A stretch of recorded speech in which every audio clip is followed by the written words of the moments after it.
Refined तेल और कच्ची घानी के तेल में कितना बड़ा अंतर है, ये देखकर आपकी आंखें खुल जाएंगी। और ये वीडियो देखने के बाद आप कच्ची घानी या कोल्ड प्रेस वाला तेल ही खाएंगे, क्योंकि इस वीडियो में कबीर सिहाग आपको रिफाइंड का असली सच बताएंगे। नमस्कार दोस्तों, मेरे हाथ में है मूंगफली का तेल, ये है कच्ची घानी का तेल और ये है refined oil.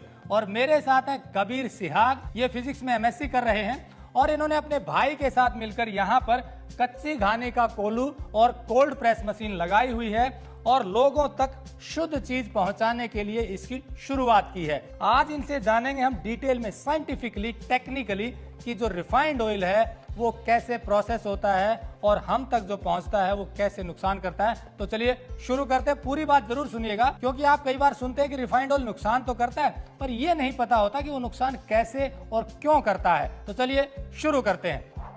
Technical farming channel को सब्सक्राइब करें और बेल आइकन भी दबाएं ताकि आगे आने वाले वीडियो की नोटिफिकेशन आपको मिलती रहे। तो आपने टेक्निकली समझा कि इस पे ये कैसे नुकसान, तो बताइए दर्शकों को कि जो रिफाइंड की हम शुरुआत करते हैं कि ये कैसे प्रोसेस होता है, क्या तरीका है, वो बताइए आप। कोई भी कॉरपोरेट कंपनी है, उसका ऑब्जेक्टिव रहता है कि सीड से मैक्सिमम आउटपुट कैसे प्राप्त करें। तो इसके लिए जो वो पहला काम करते हैं वो इसको 200 से 300 डिग्री टेम्परेचर पे ट्रीट करते हैं। जितना हाई टेम्परेचर होगा उतना ज़्यादा उसका आउटपुट होगा। यानी कि जो दाना है उसमें से मैक्सिमम तेल कैसे निकले, इसकी प्रक्रिया करते हैं, इसकी प्रोसेस। जी, तो इसको 200 से 300 डिग्री पर हीट करने के बाद इसमें से हेक्सेन पास की जाती है। हेक्सेन एक्चुअली एक पेट्रोलियम का बाई प्रोडक्ट है। हेक्सेन क्या करता है कि ऑयल केक में से ऑयल को अलग कर देता है। क्योंकि ये प्रोसेस बहुत स्लो होती है तो उसमें एज ए कैटलिस्ट वो एक मेटल का प्रयोग करते हैं जो कि है निकल।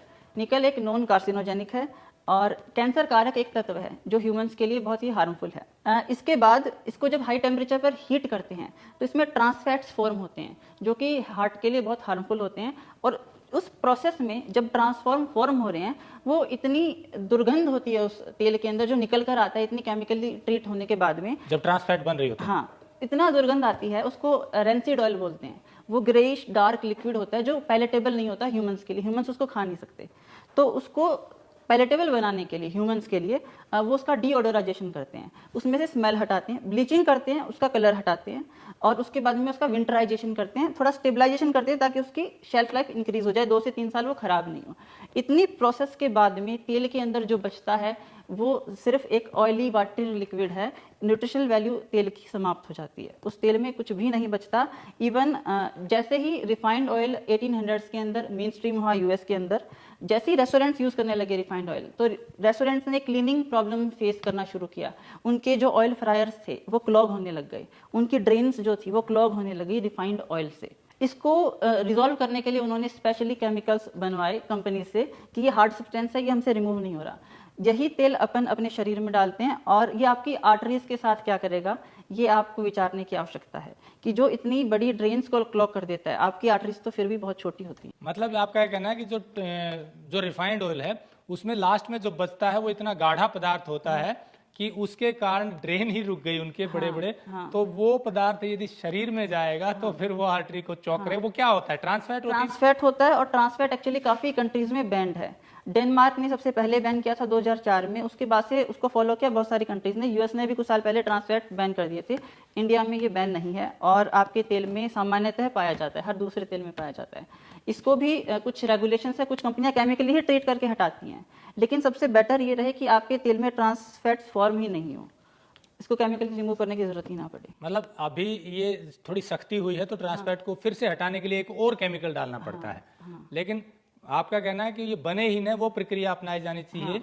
वो प्रक्रिया क्या है? तो वो प्रक्रिया है वुड प्रेस ऑयल, एक्चुअली जिसको हिंदी में बोलते हैं कच्ची घानी। कच्ची घानी का प्रयोग अपने भारतवर्ष में हजारों सालों से चला आ रहा है। अपने ऋग्वेद में भी इसका वर्णन है, अथर्ववेद में वर्णन है, पुराणों में भी वर्णन है और आयुर्वेद में कच्ची घानी के तिल के तेल के बहुत फायदे बताए गए हैं। तो कोई भी तेल जो केमिकली ट्रीटेड नहीं है, हाई टेम्परेचर जिसने रीच नहीं किया है, या तो कच्ची घानी में बना हुआ, वुडन पार्ट्स में बना हुआ या कोल्ड प्रोसेस्ड रूप से बना हुआ तेल खाने के लिए उपयुक्त है।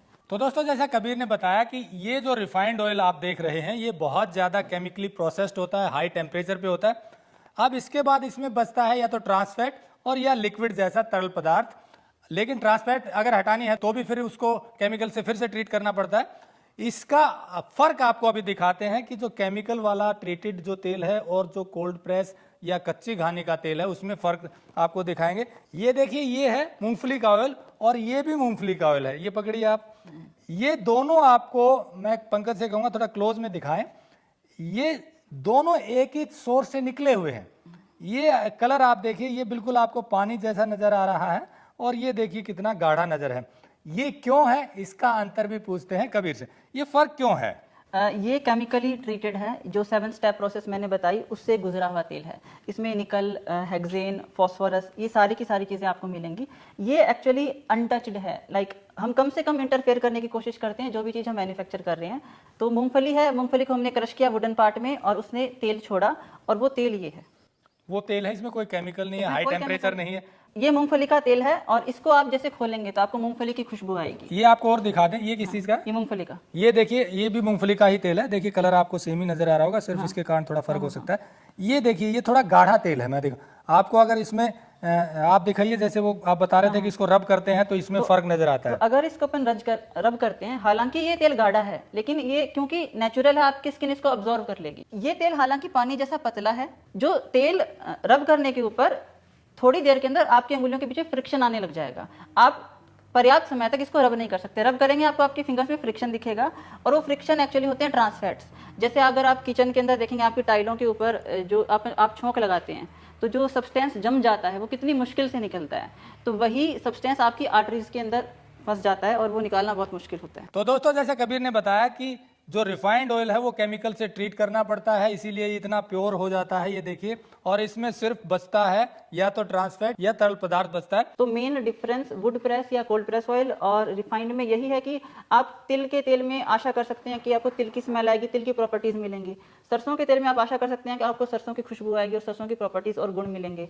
और पीनट के अंदर यू कैन होप कि आपको पीनट की जो प्रॉपर्टीज हैं, उसके जो बेनिफिट्स हैं वो पीनट ऑयल में मिलेंगे। ये सारे के सारे ऑयल, अगर आप सेसमे ले लो, आप मूंगफली ले लो, सारे के सारे सबका कलर और टेस्ट लगभग सेम रहता है। अब ये भी देख लीजिए कि बड़ी बड़ी कंपनियों से आप कच्ची घानी का जो तेल मंगवाते हैं उसका सच क्या है। अपन ने एक्चुअली अपने ऑयल को कंपेयर करने के लिए ऑनलाइन ऑर्डर किया था कि अपने तेल में और जो ऑनलाइन कोल्ड प्रेस मिल रहा है उसमें क्या डिफरेंस है। तो ये जो ट्रांसपेरेंट और आपको ब्राउन दिख रहा है, इसका मतलब ये हाई टेम्परेचर पे निकाला गया है। इसको ये जल गया है थोड़ा बहुत। और अगर जो कच्चा तेल है उसका कलर थोड़ा लाइट रहता है, येलोइश रहता है। जो हाई टेम्परेचर पे निकाला गया है उसका थोड़ा ऑरेंजिश ब्राउनिश हो जाता है। तो अपन ने कंपेयर करने के लिए कि क्या डिफरेंस है अपने ऑयल में और ऑनलाइन जो मिल रहे हैं कोल्ड प्रेस ऑयल दूसरे ब्रांड्स के, अपन ने मंगवाया था। आपने बताया कि इस पे ऑर्गेनिक का सर्टिफिकेशन और कई तरह के ब्रांड वो लिखे हुए हैं। तो जब मैं ऑनलाइन सर्च कर रहा था, आई वॉज इम्प्रेस्ड कि इसके पास यूएसडीए सर्टिफिकेट है, इतने सारे सर्टिफिकेट्स हैं, तो इसीलिए मैंने इसको ऑर्डर किया था कि अपन इस ऑयल से अपना ऑयल कंपेयर करें। तो कंपैरिजन में आपको निकल कर आया कि ये भी ज्यादा ट्रांसपेरेंट है। इसका कलर देखने के बाद मैंने इसको खोला भी नहीं। ये जो ऑरेंजिश ह्यू है, इसकी जो टिंट आ रहा है ऑरेंज और ब्राउनिश, इसका मतलब है ये कोल्ड प्रेस नहीं है, इसको हाई टेम्परेचर पर निकाला गया है। अब यहाँ ये बड़ी गड़बड़ है। देखिए, आप जो कहते हैं बेचने के लिए, अगर उसके बाद भी चीटिंग करते हैं तो ये उपभोक्ताओं के साथ बहुत बड़ा विश्वासघात है। उपभोक्ता इस उम्मीद में खरीदता है कि जो लिखा हुआ है, जो बताया गया है वो मिलेगा, अच्छी सेहत के लिए खरीदता है और पैसे भी देता है। उसके बाद भी कुछ लोग चीटिंग करने से बाज नहीं आते। मेरी हाथ जोड़कर रिक्वेस्ट है ऐसे लोगों से, उपभोक्ताओं के साथ चीटिंग मत करिए, क्योंकि आप एक छोटा सा मनन कीजिए कि आप जिस चीज को खुद नहीं खा सकते वो उपभोक्ताओं को क्यों खिलाते हैं। अक्सर ऐसा होता है कि हम अपने लिए तो बढ़िया चीजें तैयार करते हैं और जो बेचने वाली चीजें हैं उपभोक्ताओं के लिए, उसको ये सोचकर बेचते हैं हमें थोड़ी खाना है, उपभोक्ताओं को खाना है। हमारा ये मानना है उपभोक्ता भले ही ना देख रहा हो, ऊपर वाला जरूर देख रहा है। तो इसलिए जो कहें उसमें विश्वासघात ना करें। हमारी भी यही कोशिश है कि हम जिससे भी आपको मिलवाते हैं पूरी तसल्ली करते हैं कि वो ईमानदारी से काम कर रहा है। यहाँ भी हमने तसल्ली की, पहले भी हमने बहुत से लोगों की स्टोरी आपको दिखाई है। इसी उम्मीद में दिखाते हैं, इसी विश्वास के साथ दिखाते हैं कि उपभोक्ताओं के साथ चीटिंग ना हो, क्योंकि आप ये वीडियो देखकर खरीदते हैं और इस उम्मीद में खरीदते हैं कि आपको ओरिजिनल चीज मिलेगी। इसी कड़ी को हम आगे बढ़ा रहे हैं। तो जैसा कबीर ने बताया कि ये देखिए, ये ओरिजिनल वुड प्रेस या कोल्ड प्रेस का तेल है और ये जो क्लेम करते हैं कि भैया ये कच्ची घानी है, उसमें देखिए डिफरेंस नजर आ रहा है। अब उपभोक्ता बताइए किस पे विश्वास करेगा। अगर ऐसे ही होने लगेगा तो कृपया करके ऐसा ना करें। अगर आपको तेल खाना ही है तो आई वुड रिकमेंड कि या तो आप कच्ची घानी का तेल खाएं या कोल्ड प्रेस खाएं। रिफाइंड आप किसी भी हालत में नहीं खाएं। रिफाइंड ऑयल के बजाय अगर आप उबला हुआ खाना खाएं तो वो भी बेहतर है। एक चीज और दर्शकों को बता दें, आपने बताया कि ये तेल 2-3-4 साल तक खराब नहीं होता, रिफाइंड वाला। ये तेल साल भर में खराब हो जाता है।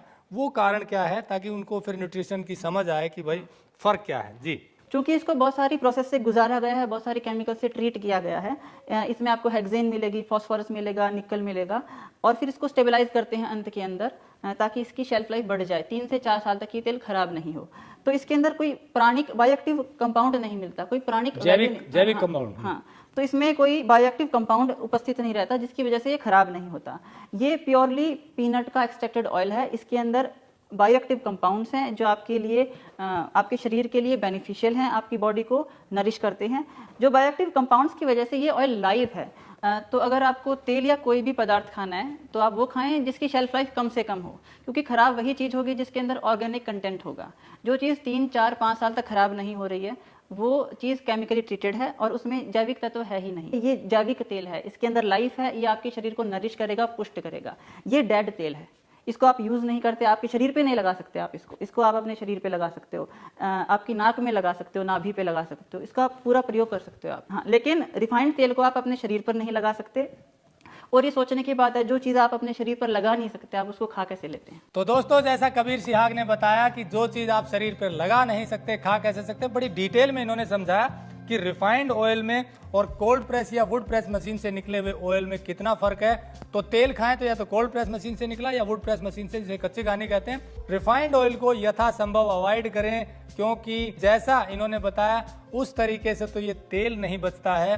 ये सिर्फ नुकसान करने वाला कोई ऐसा तत्व है या ऐसा लिक्विड है जिसको हम अच्छा समझ के खाते हैं, लेकिन वो अच्छा होता नहीं है। हमारी यही कोशिश है कि ऐसे लोगों से आपको मिलवाया जाए।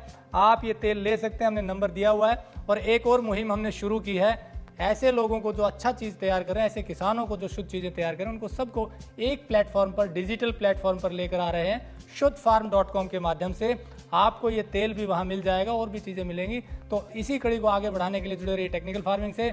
नमस्कार, जय हिंद। अगर आपको यह वीडियो पसंद आया है तो ज्यादा से ज्यादा लाइक और शेयर जरूर करें। साथ ही चैनल को सब्सक्राइब करना ना भूलें।